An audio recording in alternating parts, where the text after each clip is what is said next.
Tutorial, cara cepat potong rumput pakai mesin rumput dan tali senar.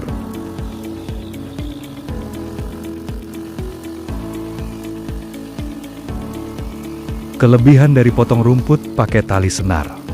1. Cepat. 2. Ringan. 3. Hasil rata. 4. Resiko batu dan kerikil tidak jauh melayang. Mudah pengoperasian mesin rumput dan perawatannya.